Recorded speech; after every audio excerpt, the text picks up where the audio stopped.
자, 파월, 지금 파월이 와이오밍이라는데, 예, 와이오밍이라는 데가 그랜드 티톤. 제가 와이오밍주에 그랜드 티톤도 갔었고요. 옐로스톤은 제가 한 3-4번을 갔습니다. 3번인지 4번인지 좀 기억이 안 나는데, 하여튼 거길 거쳐서 또 다른 데로 들어가기 때문에 항상 거쳐야 되는 코스예요.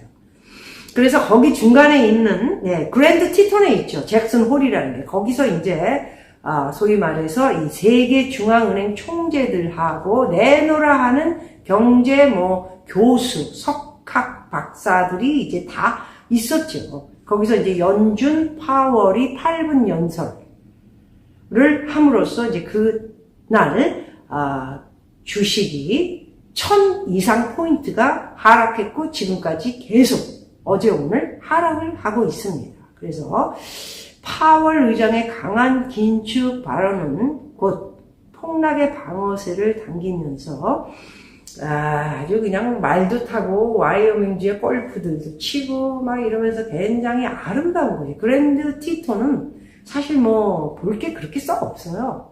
예. 이렇게 보이는 것은 이제 그 아름다운 이렇게 펼쳐진 그런 산과 그리고 펼쳐진 아름다움, 그리고 거기 이제 보이지 않는 우리가 이제 볼 수 있는 거는 큰 바이슨? 이런 것들이 이제 있기는 있지만 가끔 볼 수 있는 거고, 사슴도 있고, 산양도 있고, 그렇죠. 이런 것도 보고, 아름다운 호수, 그리고 레이크, 이런 것들이 되게 많고, 그런데 옐로스톤은 그거하고 차원이 틀린 곳이고요.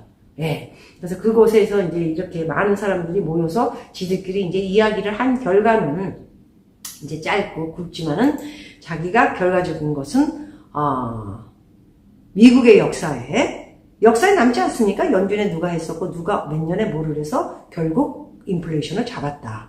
이런 사람이 되고 싶지, 정부의 눈치를 보고 계속 금리를 안 올렸다가는 어떤 일이 벌어질지 모르고요. 인플레이션이 잡혀지지 않으면 10% 이상으로 치닫고 올라가게 되면요.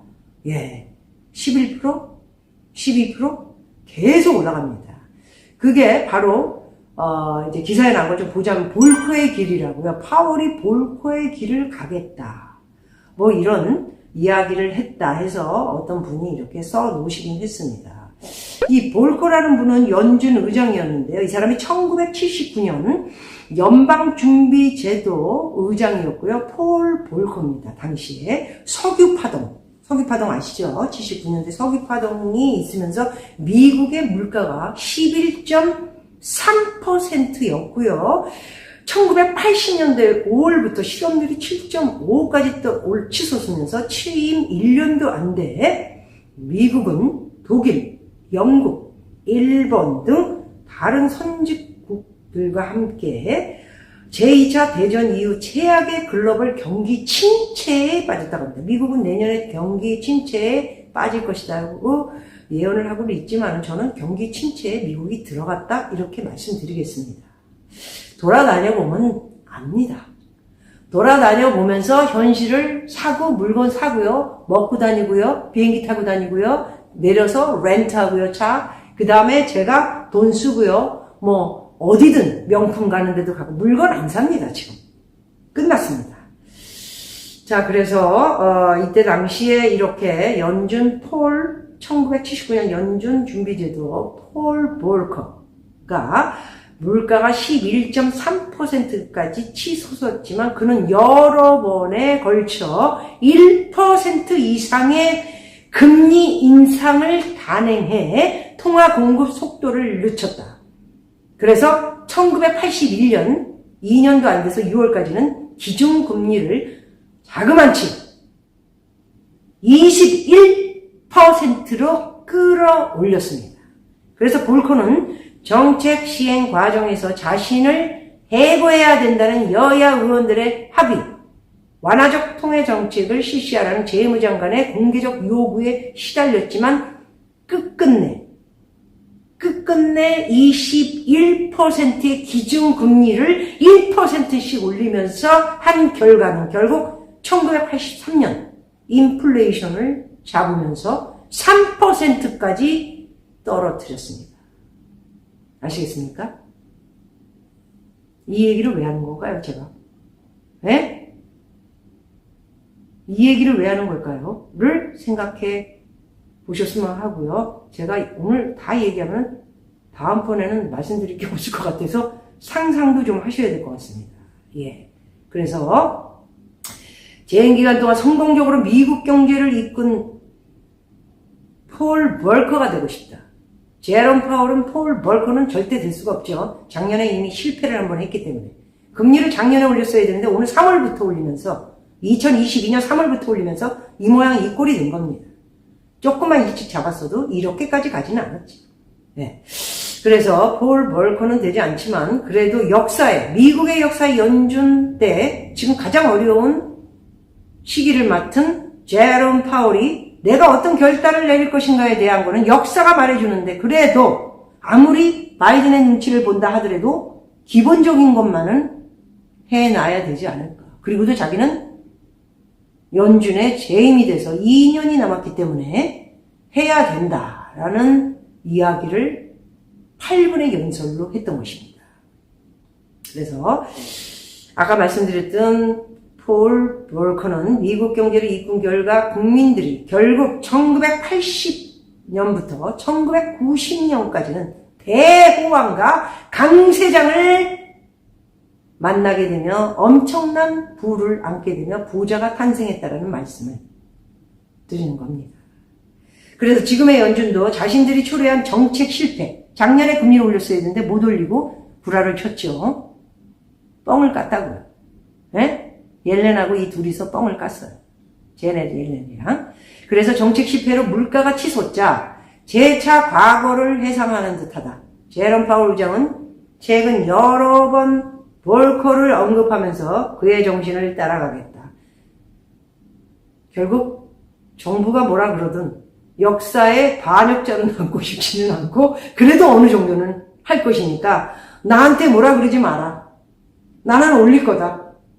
뭐 조금 0.6이 떨어졌다고 8%가 그렇다고 인플레이션이 낮은 건가요? 에? 낮아요? 아니잖아요. 그거 어떡할 건데? 올려야죠. 네? 그래서 역사에 남을 인물까지는 안 되더라도 그렇게 가고 싶다. 이런 얘기를 했고요. 결국은 모든 것은 경제와 정책 이런 것들은 저성장, 저인플레이션, 저금리의 투자 지형으로 복귀할 가능성이 미래적인 것은 있다. 이 사람이 쓴 거는 누구냐 하면은 저는 이렇게 보지 않습니다. NH 투자증권 뭐 전문가라고 하는데 지금까지는 우리가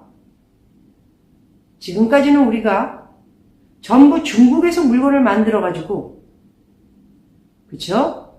싸게 인건비 주고 중국 애들이 엉터리로 물건을 만들어서 그래도 그것도 좋다고 그러고 잠깐 쓰면서 버리고 또 쓰고 또 사고 그렇게 했지만은 이제는 그것들이 없어집니다. 그래서 미국도 우리나라로 다 와라. 인건비 비싸고 그렇지만은 미국은 미국 사람끼리 이제 만들어서 비싸게 물건을 팔 거니까 비싸게 사! 그 대신 일자리도 많이 만들고 우리 생산도 우리가 원자재 만들어서 가자! 이겁니다. 그런데 이 사람이 얘기한 것처럼 마지막에 저성장, 저인플레이션 뭐 이거는 세월이 흐르면 가겠죠. 저금리도 마찬가지고 세월이 가면 이걸 하기 위해서 지금 올리는 거니까 금리를. 그렇지만 물가가 지금까지 싸구려 물건을 사고 싸구려로 뭐든지 했던 것들을 이제는 힘들어집니다. 예.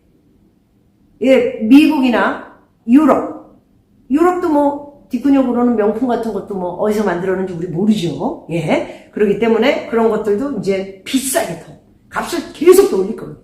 예. 그래서 그런 거를 좀 염두에서 두셔야 되고요. 제롬 파월, 와이오밍 그랜드 티톤. 제가 미국에 있으니까 이제 곧 직원이 오면 또 한번 갈까 생각하고 있습니다. 제가 가게 되면 거기서 생방으로 여러분 사랑해요. 그랜드 티턴이에요. 잭슨 홀. 거기 잭슨 홀이 그 스키도 되게 유명해요. 돈 많은 애들이 가요. 호텔비가 거의 뭐 한 호텔 특급을 얘기합니다. 한 1,000불 정도 됩니다. 우습게 봤죠? 모텔은 싸요. 300불? 200불.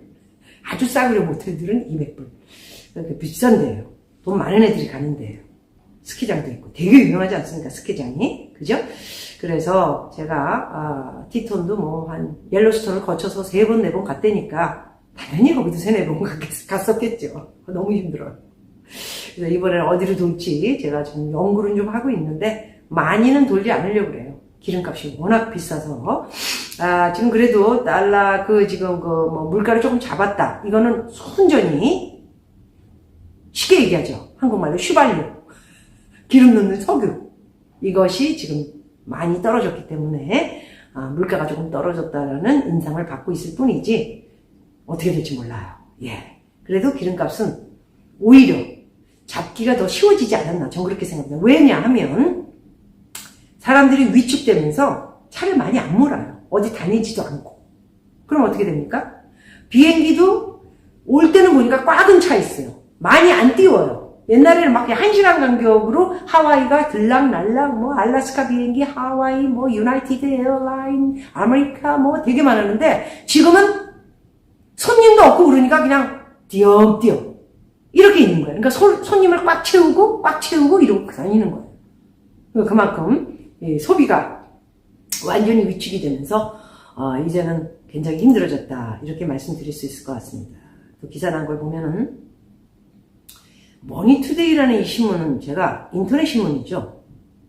어떤 거는 뭐 올바르게 내는 경우도 있지만 기자에 따라 틀리긴 합니다. 여자 기자가 쓴 것 같은데 강달러에 속지 마라. 이거 뭔 말입니까? 에? 이런 말을 지금 벌써부터 내뱉는다는 게 얘가 지금 제정신인가 아닌가 깜짝 놀랐습니다. 강달러에 속지 마라. 강달러에 속지 말라니. 1,300원이 1,400원, 1,500원까지 갈 건데 강달러에 속. 넌 무슨 생각을 갖고 이걸 기사 썼니? 난 이렇게 질문하고 싶어요. 그러더니 달러 시대의 종말이다 본다.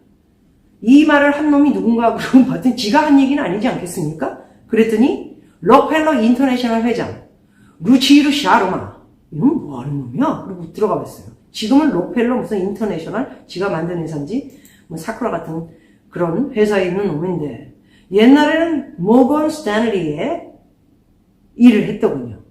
그래서 보니까 2020년에 난 기사를 보니까 전통적 금융에 대한 불신을 하고 있고요. 비트코인 2020년 기사인데 너 비트코인 추천해가지고 지금까지 샀다면 너는 사람들 다 거지 만들었어. 응? 어디서 사람 거지 만든 주제에 이 루치르 샤르마? 모건 스탠이 지금은 아니고 뭐 옛날에 뭐 소속이라고는 뭐 이렇게 타이틀이 없으니까 해놓은 것 같은데 지금 인터뷰를 뭐 어디다 대고 한 거를 얘가 베껴 썼는데 강달러에 속지 마라. 물론 달러가 시간이 지나면 저는 다시 1,100원까지 내려가면 그때 살 거예요. 예. 지금은 뭐 살 만큼 다 샀고 예. 그리고 뭐 1,300원에 사서 200원 먹기 위해서 한다. 뭐 그런 짓은 별로 하고 싶지 않고 지금은 제가 한국에서 뭘 할 거를 딱 현찰로 킵해 놓은 거. 뭐 빌딩을 살지 못 살지 뭐 계획이 있지 않습니까? 예, 그런 걸 뭐 할지. 아니면 나라가 저 모양 저 꼴이 되면은 다시 뭐 저는 다 신고가 돼 있어서 예, 얼만큼 가져갈 수 있는 팁이 돼 있어요. 그럼 뭐 다 신고돼 있는 거니까 그거 가지고 들어오면 돼요.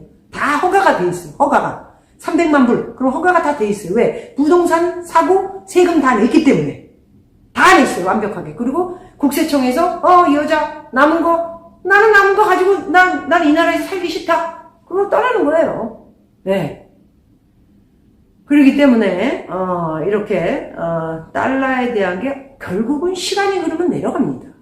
지금 항상 모든 거 부동산도 그렇고 현재를 보고 재테크에 대한 이야기를 하든 부동산에 대한 이야기를 하든 주식에 대한 이야기를 하든 앞에 놓여진 거에 미래는 2달, 3달 굉장히 짧습니다. 2달, 3달 사이에 우리가 이렇게 됐다가 이제 내년에 조금 뭔가가 바뀌지 않을까 이거를 예측을 이제 할 것인가 안 할 것인데 아직은 그 예측이 어디에 초점을 맞출 수 없는 거예요. 아니, 전문가라 그러는 제롬 파월도 지금 지 똥오줌을 못 가리고 있는데, 여보세요들. 누가 똥오줌을 가립니까? 지금 엉터리 같은 새끼들이 나와서 지금 계속 얘기를 하고 있는데. 그래서 깡달라에 속지 마라. 이런 기사 읽으시면 얘는 무슨 얘기를 쓴 건가? 그리고 인터뷰한 내용에 이놈을 서치해서 제가 들어가 보니까 비트코인을 주장했던 2020년 인터뷰를 제가 본 거예요. 다 거짓 만들어 놓은 거예요. 그리고도 아직도 살아있다고 이런 쓸데없는 소리를 하는 거예요. 왜? 신문 좀 나가지고 다른 얘기를 해서 자기도 포커스를 받고 싶다. 내용은 쭉 읽어보니까 그 내용은 아니에요. 예. 그래서 시간이 흐르면 내린다. 그거 모르는 사람이 있니? 응? 야, 루치루. 시간이 흐르면 금리도 잡고 인플레이션 잡으면 당연히 달러는 떨어지지. 그거 모르는 사람 있냐고. 뭐 소리를 하고 있어 지금. 아우 나 진짜 이런 엉터리 같은. 아휴. 그래서 여러분 신문을 읽으실 때도 분석을 잘 하셔야 되고요. 제가 좀 모르시는 거는 이게 분석을 해서 말씀드릴 수 있다라는 말씀을 드리겠습니다. 자, 부동산 조금 보고 끝내도록 하겠습니다. 심각합니다. 자, 거래 절벽 심각, 전국 주택 매매량 반토막. 벌써 반토막이야? 미분양은 12.1%가 늘었다. 여러분, 부동산 거래 절벽, 미분양, 그리고 경매. 아시죠? 제가 말씀드린 거. 그리고 금리 인상 계속되면 부동산은 내려간다. 네 가지를 염두에서 공부하라. 말씀드렸어요. 1월부터 7월 전국 주택 매매량이 작년 대비 46.0% 감소했다. 특히 수도권 거래 56.1 줄어들었어요. 거래 절벽 심화. 미분양은 12.1이고요. 악성 미분양은 3.6%로 치솟고 있다. 이런 내용을 담았습니다. 기사가 전부 그런 것들이라. 자, 이번에는 금리 인상에 버틸 재간 없다. 수도 없이 많은 사람들이 얘기하죠. 2030 혼이 나야 됩니다. 한번 혼이 나보고 니네 때 나처럼 돈을 번 사람도 있지만 2030은 2030 때 얘기하는 거야. 2030 연끌 때 이렇게 사오고 8억에 산 거 4억으로 쪼그라들어 봐야 하우스 푸어가 돼봐야 그 시기를 넘고 우리 나이가 되면서 나도 그때 겪었잖아. 내가 이제 다시는 정신 똑바로 차리고 공부하면서 부동산 함부로 안 사고 좋은 뉴스, 좋은 유튜브 듣고 공부할 거잖아. 이렇게 하는 거란다. 그래요. 그래서 연끌족은 하우스 푸어로 전락할 수밖에 없겠죠. 우리 2030 어떻게 해야 되나요? 금리 상승기 본격, 연금의 이자까지 부담을 지고 있다. 추가 금리 인상 예상, 연끌족 매출 출해 가속. 이거 어떻게 해야 되나요? 해답을 주려면 가입을 한 다음에 이메일을 보내세요. 네? 이걸 어떻게 일일이 답을 해주니? 답은 내가 한 사람한테 지금 이메일로 내일 직원이 출근하면 갑니다. 네. 그래서 답을 줬는데 말하자면 멤버분들이시니까 말하자면